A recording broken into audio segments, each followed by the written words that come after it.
A while back, I did a review of the storage drawers mod, and I got a suggestion from user Nathan Starseeker 2009 to check out the sophisticated storage mod. So here we are, checking it out, and I gotta say, I was thoroughly impressed. It's very similar to storage drawers, but with better diagrams, and has got some great upgrades for all of your various purposes. I opted to replace all of my old storage drawer storage with these barrels instead, and it looks just as neat, but functions even better. Let's jump into some of those upgrades real quick. The first thing you notice when you download the sophisticated storage mod is these storage barrels. Similar to storage barrels in other mods, but allow you to split in multiple inventories in a single block. For example, this first one is your standard inventory that holds a single type of block in mass. So in this one, it can hold this one block for 32 stacks. This next one, you can do two types of blocks, but it cuts the available inventory per block down to 16 stacks. Here I could do 16 stacks of cobblestone and 16 of diorite. Same with these extra ones, it cuts it down to 10 and then 8 for the 4. Moving on, they also provide storage upgrades for the 4 barrels I just showed, then shulker boxes, and then also chests. These come in a copper, iron, gold, diamond, and netherite variant. For whatever your storage capacity is for each barrel, your plain variant is 1 time, so 32 stacks. Your copper will multiply that by 1 1/3, iron is 2 times the base, gold is 3 times, diamond is 4, and then netherite will give you 5 times the storage capacity. A similar aspect can be seen in the chests, where in the normal spruce chest, you see just basic storage, but the copper gets a little more, and each inventory just keeps going up until you have the netherite chest with this huge inventory of storage. And you'll also notice the ability to add modifiers. We'll get back to those modifiers in a moment though. The next thing I want to mention is the storage controller integration. You can use the storage controller block to integrate other mods to your storage system. By connecting it to your barrels, it'll be able to input into any of these available barrels from anything you're pulling in from various pipes. Just a disclaimer though, this AE2 system I've got going is not yet working. It'd work better with something like Buildcraft. Next, some of those power ups. The first I want to show off are the pickup upgrades and magnet upgrades. So if I add those over to this spruce barrel, we're going to start with a simple pickup upgrade. Adding that in, since this is a very basic barrel, I only have 1 upgrade slot. So we'll do just the basic one. Now you'll see when I drop items near it, it'll get sucked up. A little further though, and it just won't figure it out. It needs to be able to hit the barrel, and then it'll go inside. Now, the perk of going with the bigger one, the more advanced pickup, it's just filtering options so you can tell it to pick up certain things and not others. In a similar variant, we have the magnet upgrade, which will actually pick things up at a little bit of an increased range. So you can see about 3 blocks away and it'll still pick it up. 4 and it just sits there. So it gives you a little more suction range, which would be great for your mob spawners or any other thing that you need pickups for, farms, spawners. It'll help cut down on the number of hoppers you need in your world, which also reduces lag. Advanced version is same thing, it just allows you to do filtering options that you could include or exclude certain things. Next up is the feeding upgrade. You can see here, it says in the description, it'll feed player with food from the storage's inventory. Now you can see with my hunger bar depleted and this barrel full of food, I can go ahead and add this feeding upgrade in here, and then it'll consume 2 of that beef to feed me up to full. Just by being in the area, it'll keep me fed. So this is a good item to have in your base with a source of foods that you can always have your health bar full just by being in the area. Next is the compacting upgrade. Now I'm going to show this with iron nuggets, but can also work on a number of other items too. Now if I apply the compacting upgrade here, I could try and do it with iron nuggets, but nothing's really going to happen here since it only does 2x2 recipes. Let me try a 3x3, and you can see here I've got whitelisted blocks of iron, iron ingots, and iron nuggets. Now you can see when I place the iron nuggets in there, it's going to automatically convert it to the available ingots and blocks.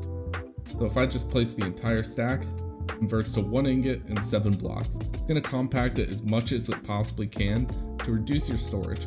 And this will only do it for reversible recipes too if you select it, such as the compact only uncraftable or not. Now, what I mean by that is I can come in here and just uncraft from blocks to ingots, and then from ingots to nuggets, exactly the same. Next is the void upgrade, which will allow us to get rid of anything. So here in the void settings, I've marked void anything, allow, and cobblestone to whitelist, just getting rid of cobblestone. If I really need a trash can, I don't want any items of this type, and throw them in here, and they are just gone.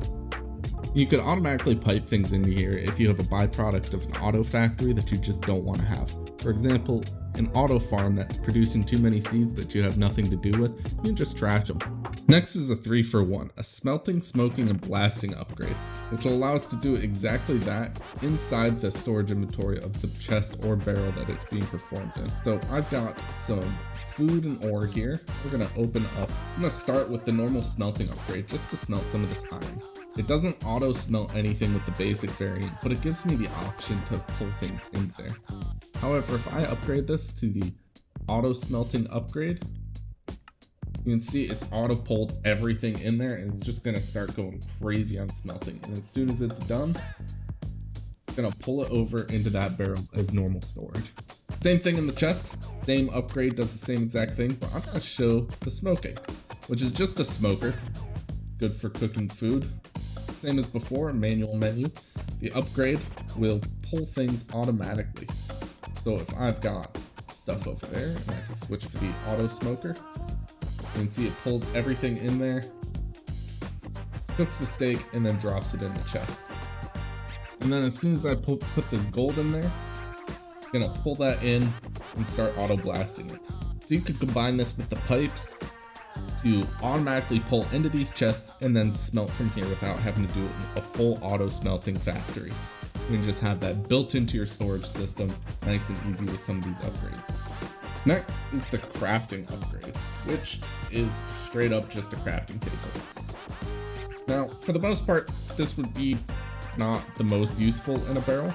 However, in a chest, I think that's where it'll really prove useful. Now you come here, and you've just got some random storage in your chest, whatever you might have in there. I know my chest can be messy and full of different ingredients, and I hate going back and forth from my chest to my crafting table. Now you don't have to, you can just build inside your chest menu. Like that, easy peasy. A nice small quality of life upgrade for your junk chest. Next are the stack upgrades. If you don't want to go through the recipes to fully upgrade everything, you can come to the stacks just to really increase everything. Like we said before, multiply the number of stacks that can fit in a slot by 2, 3, 4, 8, and 16. So as you can see here, I'm actually running stack upgrade tier 4 here that allows me to increase the amount of items in a single stack. With raw iron, that's at 192, which is kind of a cursed number in Minecraft. We're so used to 64, but you can actually increase beyond what's normal, all the way up, in this case, to 1024 in a single inventory slot, which could allow you combine this with a big netherite chest and give it the stack upgrade tier 4. You could get a huge amount of bulk storage in a single block. Same thing on the barrels with that upgrade. Next is the jukebox upgrade, or if we pull this over here, we got a jukebox on the side. I'm gonna put pig step in here, and you can just run it right out of the menu. And if you close it, walk off, it still works as a normal jukebox, behaving distance rules and everything. See as the sound fades as I go away, and then picks back up as I get closer. Next is the Stonecutter, acts exactly as the Stonecutter would, except from the menu. See, I've got a bunch of stone in this chest. Throw it in here, and I've got the options: stone bricks, stairs, whatever I want. So you can have a good stone chest for turning your normal stone into bricks or whatever else you might want. Next is the compression, which I think is even better than the other one I had showed you before. I like this really well with the barrel type 3. So you can see I'm gonna start by putting some nuggets in here down at the bottom, and you can see automatically it's giving me these other options too. But the numbers work across the board. If I take one block, it's going to take down this number. So it's not that I have 18 iron blocks and 170 ingots and 1,536 nuggets. I have these equivalent in each other. So really good for compressing items without having to convert backwards with crafting or anything, and have that entire option available to you. I'm a real big fan of that one. Next is the hopper, which acts just about as you would expect. So we've got this hopper upgrade that pulls items from the block on top and or pushes them down to below. So I've got it set as a whitelist to pushing into the hopper below. I'm gonna set it to a blacklist, and you can see it's automatically pushing everything in. Since that blacklist is empty, it's not blocking anything from going. However, I still have it set to whitelist on top. So if I switch it back to whitelist here, and then blacklist on top, it'll pull. And then I set it to both, and it's gonna push pull and act as a normal hopper without having an actual hopper. There's a few situations where this could be useful. I think the nice feature here is the filters, or being able to say only match the storage contents of the chest below, which I just enabled, and it's still pulling things down. So that could be useful for an auto sorter. If you have a train going around just dropping off items, you can have this to check to be your filter and create a good large auto sorting system. And that's all I've got for this mod showcase. Stay tuned for the next episode where I will go over the sister mod, sophisticated backpacks. And until then, thank you so much for watching.